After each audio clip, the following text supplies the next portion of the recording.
mana YouTube ta hapak kana da kari case live jana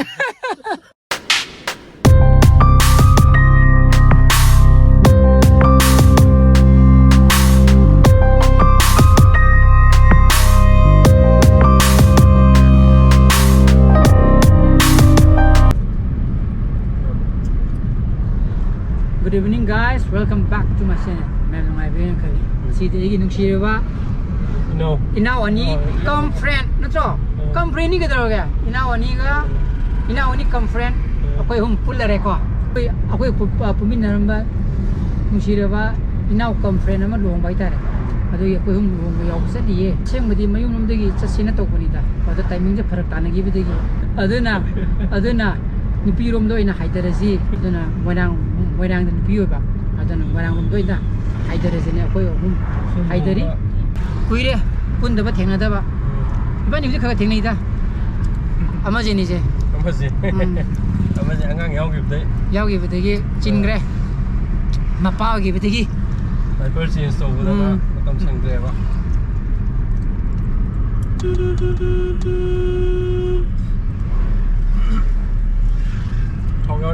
Yauri asal. Mari kita. Angkat apa yang mana tu? Angkat ni.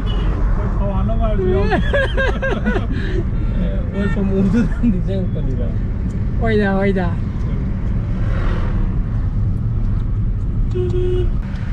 Senambul bazar lanjut lah boda. Traffic jam atau oile rame hai. Oile hangang betul nak kan mana. Sidi kemana pun jam oile. Sidi one way ni na. One way. How do you one way means? Kanjali je koi na. Ate na bade lambi je. From the touring I feel na like it na. Adu di like. Kano to Hong Kong do to kui ta na. Sunna. Sari ni je ha. Sari. Adi di hang ni. Tang mana me gani. Limited license gre ne ha.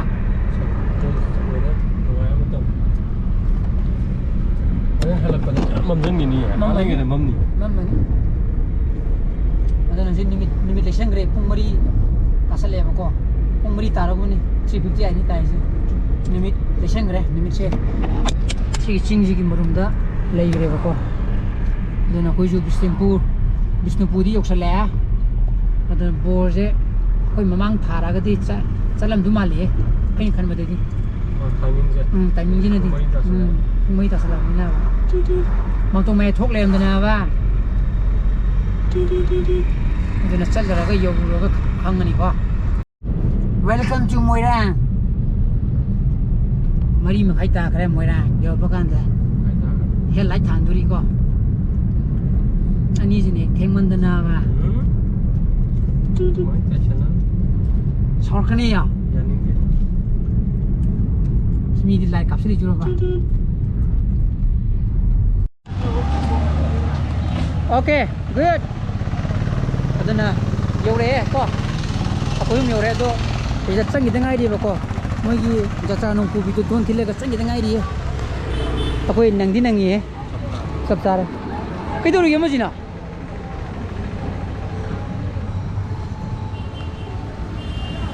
no mi mèo gì mà phú là lấy mà lên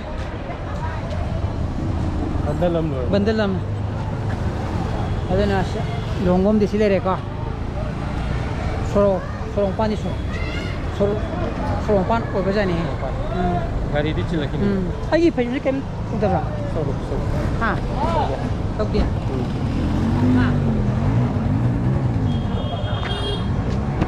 Atang kino gira bongsang ke kendra je mele kari ko markado na thada ye taune ha kari markado wa sai shu ye ko markado tors thong yok die ma lo re maning lai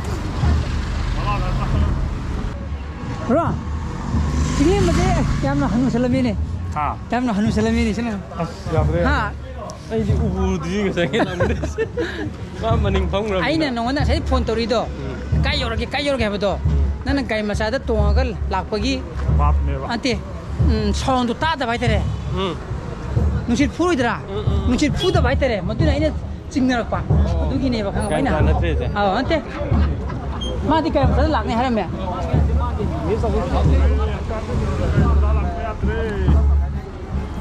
ꯚꯥꯏ camera ꯈꯔ ꯀꯥꯞꯄꯤꯌꯨꯒꯦ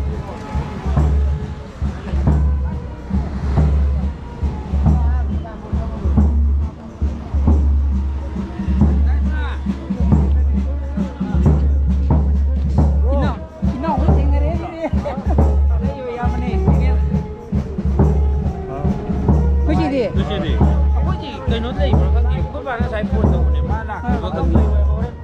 Ayo tadi apa kan mana ada yang jauh berapa? Jauh dia ini bawa banyak saya pun ani makan dia ni boleh je. Sudah, ini memang foto pixel ni. Chandra Mandra.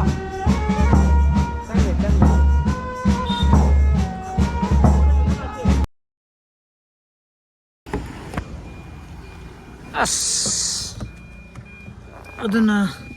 Luhongba loire ko haju pung tom phai tare akoi homdi chalo gumjen hainare ko theng du bo jen yum da hagla ba kan da du mana ju ngai te badi dum phung du e ko ado ko ju ngai tre do waidi haidaminam waidi lai roi ko sawa de ko aduga bo kaina gi saksu hapira no na haire ko mana ko itu di hapa nu haibire Kartun mama hafo, kartun mama emang happy bro. Aduna haparoi ko YouTube ta aduna I kamai to na edit to ko dage dai madu makha ta ni jenga ge.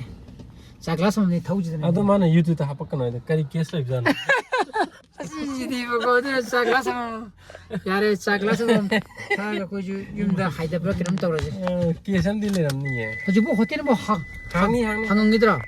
Ha. hangni ni. Hangni ma. Let's go.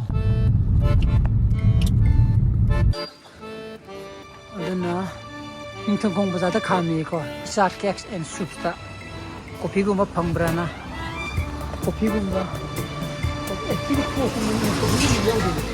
coffee gumba phatte na to ni phangya bra coffee coffee 상호 어디 타올 거다. 상호 온다. oh room sai lemon tea yaw re nangi lemon tea yaw re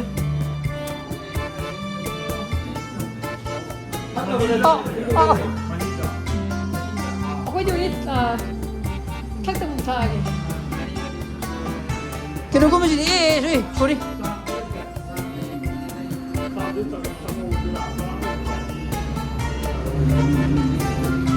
Lemon tea lai ni ya. takera lemon nangdi 맞음 마산 와이다 두기 돼 먹어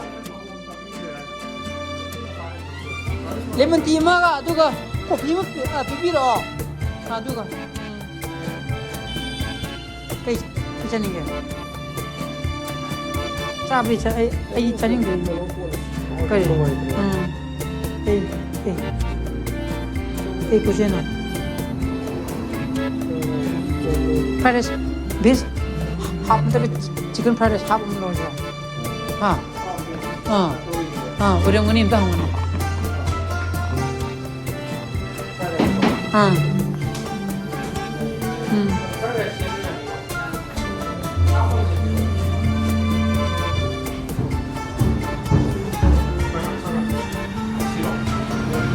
제 반자브레 맛이다.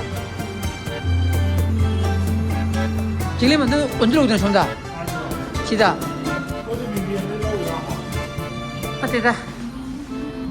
아무나 거기 커피 카케나 아이 커피 마 그게 아무나 이만 그게 거기 이제 아저씨 지나 마사노 마이티 누나 마이디 칭사바 아도가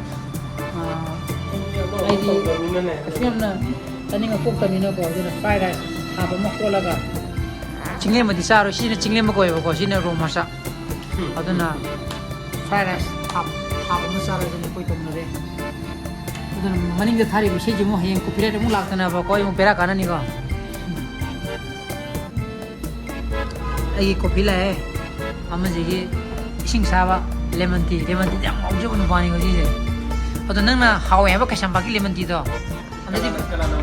हमदि पिथौ दनै जो हजिया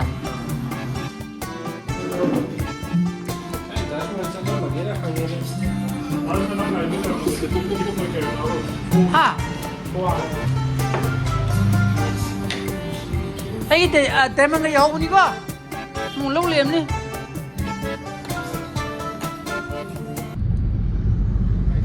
ไอ้ยุ่งอยู่เลยก็เอาแต่จิเลียมมันจะมาสร้างไงเตะประตูมาสิตรงนั้นทัดโตกระไรก็เอาดูนะไอ้โรมาสัตทัดกันนะสัตนี่ตัวทัดอะไรก็ยุ่งแต่ฮัลานี่ตัวนั้นสิกีลูกบุกดูดิบอกกันนะกีสักพักดูดิฮับปาร์ไว้ก็มาสร้าง no YouTube ให้เราไม่บอกตัวนี้นู่นไอ้เตะยาละก็ได้ฮับปากันนะตัวคนนี้ตัวไปเล็กเตะಅದನ್ನ ಮಯಾಮ್ ಇಂಗಸಿ blog ಮತ ಇಂದ್ರ ಸಂಜರಗೆ ಹೈ ಬ್ಲಾಗ್ ಸುಪ ಮಥೋಗದಿ ಲೈಕ್ ತೋಬಿರಮೋ ಶೇರ್ ತೋಬಿಯೋ ನೋ ವ್ಯೂಸ್ ತೋಬಿರಮೋ ಸಬ್ಸ್ಕ್ರೈಬ್ ತೋಬಿರಮೋ ಕೋ ಇಂಗಿ sana pa sa video so please be safe and be healthy bye bye good night ciao